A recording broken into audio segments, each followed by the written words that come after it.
evening, ladies and gentlemen, and welcome to this week's rendition of the Talon. My name is Scott Hill, and I'm here with my partners TJ Hartnett and Kyle Maslan. Gentlemen, what did you think of Tuesday's basketball game versus North Carolina? Well, I'll start it off. It was an amazing game that showed a lot of perseverance from a very young Boston College basketball team. They did not end up victorious, but it did show a lot of heart, a lot of effort, and a lot of potential for the future. That's all I got to say about it. Well, I was on the call, so I had a very close eye on the entire game. And from what I saw, if we were fully healthy, I think we would have pulled the game out. We had AJ get hurt his ankle with about 7-8 minutes left in the second half. We had Jerome out the entire game with his fractured wrist. So it's a game of growth. I feel bad for the seniors that they couldn't pull out this big upset and what could have been their last chance for a huge home win.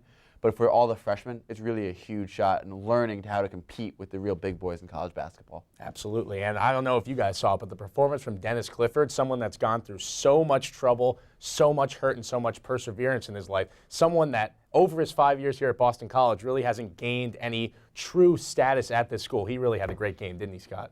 Played awesome. You know, people have knocked Dennis over the years for not asserting himself, despite, having a big physical presence, being a big, strong guy. But he played very well, got easy looks in the post, knocked down a couple jump shots, defended the rim. I thought he couldn't have looked much better.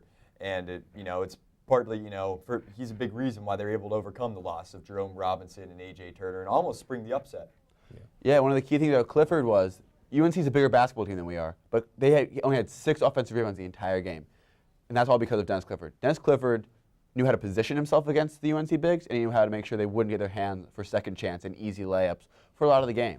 Yeah, he out-rebounded the entire North Carolina team just in the first half, so that showed how well he was playing. Someone else who we didn't talk about, who had the number 2 highlight on SportsCenter's top 10, was Garland Owens in that alley-oop. Also almost had a put-back dunk. Kyle, is that the best dunk you've seen in your time here at Boston College? I know it's only been 1 year, but that's got to be the best one. It's the best dunk I've seen from the Boston College, yeah, without a doubt. The entire Conte Forum got off its seats.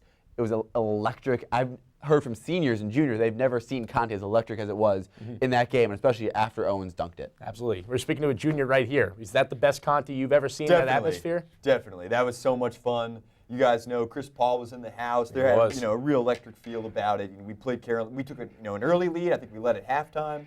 I mean, the Eagles really gave it, North Carolina all they could handle, and that dunk just totally encaptured everything. And I remember I was up and down, I was screaming, and then the putback dunk was incredible. Nuts. It was nuts. That about ended my life. I didn't know what was going on. But how about you, TJ? Well, I mean, honestly, I was up on my seat. I have to be as professional as I can working the games, but I was going crazy. I was watching Chris Paul. That guy's seen some crazy dunks in his time, and he was up off his seat. Something that really got people up off their seats was Monday night's victory for Boston College at the Beanpot. Alex Tuck putting it away in overtime against the rival Terriers of Boston University. Kyle, Scott, you guys started off.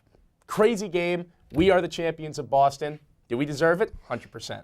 Yes, we deserved it. We had most of the chances the entire game. We had great defense. We kept getting back on fast breaks. And Thatcher Demko, everyone's talking about McGuire. He had a great game. But Demko worked through injury. People were saying after the game he was limping off. He got run into, I believe, twice it was, and the trainer came out to look on him. He persevered. He had over 30 saves, didn't let one through. He really is one of the best goalies in college hockey. Could not agree more. And Alex Tuck, someone that we talked about, I honestly was going to give him the MVP before he even scored that goal. He had a lot of great setups, a lot of big bully position plays, and really set up the puck well. Who did you see in that game do you think deserved the MVP? You could say Demko, too.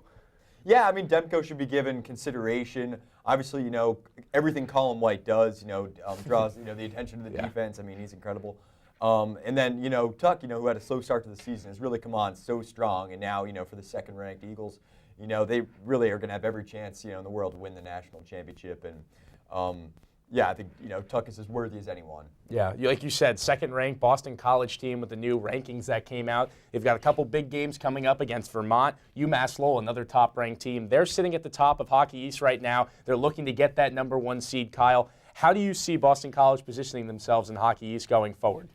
I see them really continuing to do a good job. One of the big complaints this year was before we got back from winter break, they hadn't really beaten any top teams except for Denver. Yeah. Well, since they've gone back, they have beaten Harvard, they have beaten BU twice, they have beaten Providence, and there might have been one other ranked team. Notre Dame, there we go, there's the other ranked team. They have shown, they've grown, they have been able to live up to the top competition, and I really think it's setting up well for the Hockey East tournament, where we'll play more top-ranked teams. And for the ultimate goal, the NCAA tournament, the Frozen Four, and bringing home number 6. I cannot wait. I'm really looking forward to this Boston College team. You've got so many great young talent, but you also got some senior leaders. McCoshen playing out of his mind, Teddy Doherty being the captain that he is. This team is something really special to look forward to. It's hard to believe they lost to Ohio State over Christmas. Yeah, that's something that we like to forget, so we It definitely really won't be is. talking about that now. So, but yeah, a lot of good things to look forward to. And on the women's side, some team that's 32-0, undefeated heading in. They got the #1 seed in Hockey East. I believe they won the regular season title already. Outright. They outright winners. I mean, this team is not something to mess with. They are unbelievable. They are the front runners going forward. They haven't had success in the past with winning these tournaments, but from what I've seen from the various games, I know you were at the last one too against Northeastern. This team is something to be reckoned with. Yeah, they have a lot of talent. They're deep in every level. They're fast. They're skilled. Some of the shots I saw were shots I haven't even seen in men's games this year. Alex Carpenter is the reigning player of the year, and they really just have talent upon talent, and it's like a mirror of our men's team. Yeah, couldn't agree more, Kyle.